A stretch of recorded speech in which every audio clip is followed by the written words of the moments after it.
আসসালামু আলাইকুম everyone. 100 days of Python programming সিরিজের আজকে হচ্ছে ডে 2। আজকে আমরা যে বিষয় নিয়ে ডিসকাস করব তা হচ্ছে the ultimate history of Python.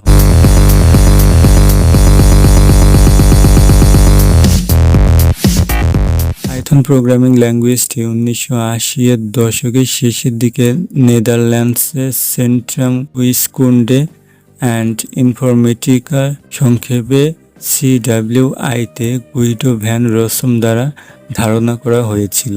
এর বাস্তবায়ন 1989 সালে ডিসেম্বরে শুরু হয়েছিল। এবিসি প্রোগ্রামিং ভাষার উত্তরসূরি হিসেবে বা সাকসেসর হিসেবে যার লক্ষ্য ছিল ব্যতিক্রম পরিচালনা ও উন্নত ইন্টারফেসিং ক্ষমতার মতো বৈশিষ্ট্যগুলি অন্তর্ভুক্ত করে এর কিছু সীমাবদ্ধতা মোকাবেলা করা। ভ্যান রসম কোডের রিডাবিলিটি ও সিম্পলিসিটির উপর জোর দিয়ে এমন একটি ভাষা তৈরি করার চেষ্টা করেছিলেন যা প্রোগ্রামিংকে আরও এনজয়েবল করে তোলে। পাইথন নামটি একটি British comedy series Monty Pythons flying সার্কাসের উপর ট্রিবিউট বা শ্রদ্ধাঞ্জলি হিসেবে বেছে নেওয়া হয়েছিল। ভ্যান রসম পাইথনের বেনেভলেন্ট ডিক্টেটর ফর লাইফ বা BDFL হিসেবে দায়িত্ব পালন করেছিলেন, যা এই ল্যাঙ্গুয়েজের উন্নয়নে প্রধান ভূমিকার প্রতিফলন, যতক্ষণ না তিনি 2018 সালে পদত্যাগ করেন। পরবর্তীতে সক্রিয় পাইথন কোর ডেভেলপারদের দ্বারা নির্বাচিত 5 সদস্যের একটি স্টিয়ারিং কাউন্সিল এই ইন্ডাস্ট্রির নেতৃত্ব দিচ্ছে। কি মাইলস্টোনস ইন পাইথনস হিস্টোরি। চলুন পাইথনের ইতিহাসের গুরুত্বপূর্ণ মাইলফলক বা বিবর্তনগুলো সম্পর্কে আপনাদের বিস্তারিত ধারণা দেই। Python creation late 1980s। Guido van Rossum began working on Python as a successor to the ABC programming language। অর্থাৎ পাইথনের চিন্তাধারা শুরু হয় 1980 সালে, যখন গুইডো ভ্যান রসম এটি নিয়ে কাজ শুরু করেন। তখন এটি ABC প্রোগ্রামিং ল্যাঙ্গুয়েজের একটি উত্তরসূরি হিসেবে পরিচিত ছিল। Python version 0.9.0 release in 1991, the first public release of Python। এর মানে 1991 সালে পাইথনের 0.9.0 সকলের মাঝে উন্মুক্তভাবে রিলিজ হয় বা সর্বপ্রথম ছড়িয়ে পড়ে। Then Python 1.0 release in 1994, the first major version release।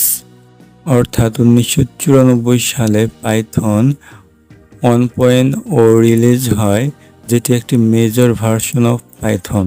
And then Python 2.0 release in 2000s, introduced features such as list comprehensions and garbage collection। 2000 সালে মুক্তি পায় পাইথন 2.0, যা নিয়ে আসে পাইথন ভাষার ইতিহাসে এক নতুন ধাপ। এই সংস্করণে যা যা নতুন ছিল: নাম্বার 1, লিস্ট কম্প্রিহেনশন।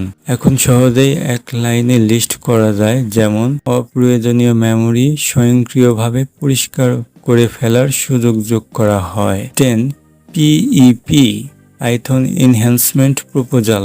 এটি পাইথনের নতুন ফিচার বা পরিবর্তনের প্রস্তাব দেওয়ার একটি আনুষ্ঠানিক প্রক্রিয়া চালু করে।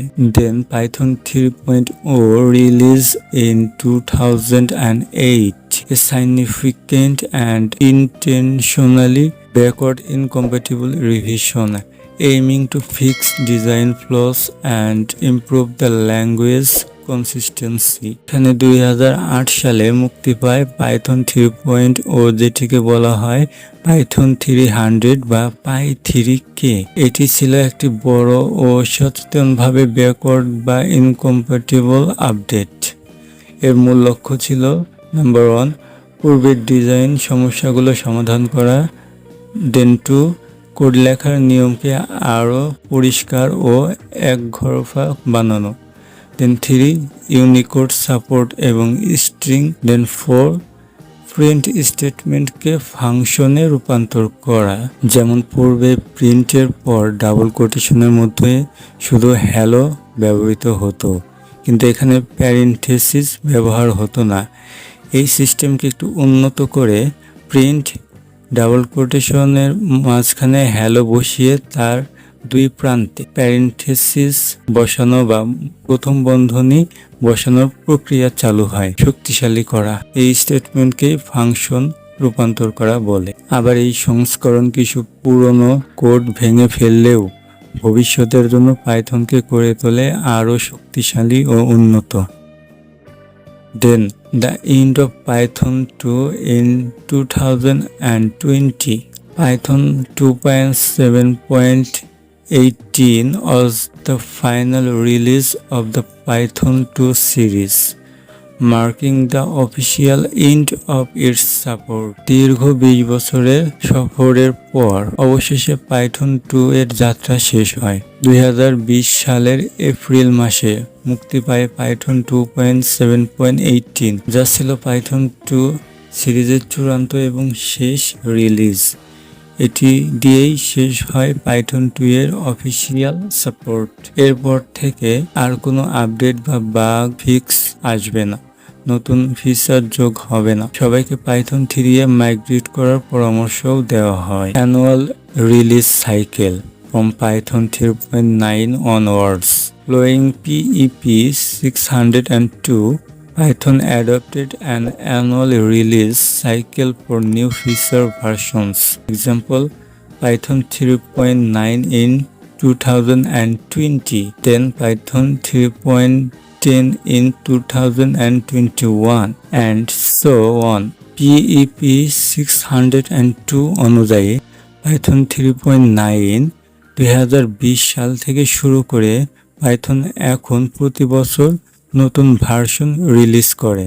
এই ভার্সন রিলিজ করার লক্ষ্য কি?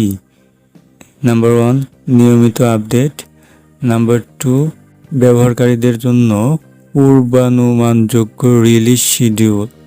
বড় বড় পরিবর্তনের জন্য আরও দীর্ঘ অপেক্ষা নয়। যেমন পাইথন 3.9 যেটি রিলিজ হয় 2020 সালে, পাইথন 3.10 যেটি রিলিজ হয় 2021 সালে এবং পাইথন 3.11 যেটি রিলিজ হয় 2022 সালে। এভাবে প্রতি বছর অক্টোবর মাসে পাইথন একটি নতুন ভার্সন নিয়ে আসছে আমাদের জন্য।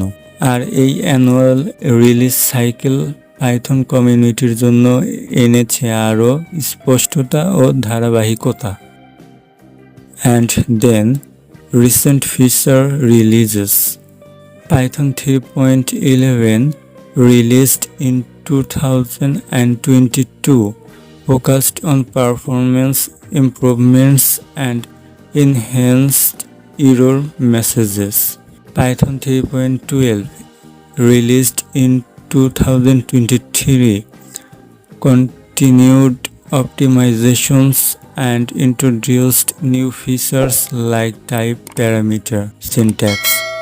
And then Python 3.13 released in 2024, the most recent major feature release continuing the language's evolution. পাইথনের সাম্প্রতিক ফিচার রিলিজ সমূহ 2022 থেকে 2024। 2022 যেটি রিলিজ হয় পাইথনের 3.11, যার প্রধান উপকারিতা বা প্রধান সুবিধা হচ্ছে নাম্বার 1, 2022 সালে রিলিজ হওয়া পাইথন 3.11 এর সুবিধাগুলো হচ্ছে নাম্বার 1, পারফরমেন্সের বৃহৎ উন্নতি। এটি প্রায় 10 থেকে 60% পর্যন্ত দ্রুত কোড করতে পারে। দেন নাম্বার 2, আরও clear and helping error message প্রদান করতে পারে, যা ডেভেলপারদের কাজ আরও সহজতর করে দিয়েছে। 2023 সালে রিলিজ হওয়া পাইথন 3.12 আরও নতুন ফিচার যোগ হয়, যেমন টাইপ প্যারামিটার সিনট্যাক্স। এতে কোড লেখা হয় আরও স্পষ্ট ও টাইপ সেফলি ভাবে। 2024 সালে যেটি রিলিজ হয় পাইথন 3.13, আর এটি কিনা সর্বশেষ মেজর রিলিজ। এই সুবিধা হচ্ছে পাইথন ভাষার উন্নতির ধারাবাহিকতা বজায় রাখা, কোড আরও দ্রুত, স্মার্ট ও আধুনিক করে তোলা। প্রতিটি নতুন রিলিজের মাধ্যমে পাইথন হয়ে উঠেছে আরও শক্তিশালী, পারফরম্যান্স ফোকাসড এবং ভবিষ্যতের জন্য প্রস্তুত কারক। Then ongoing development, Python continues to receive regular bug fix and security updates for its supported versions, with new feature versions released annually. পাইথনের চলমান উন্নয়ন, এর মানে হচ্ছে পাইথন থেমে নেই।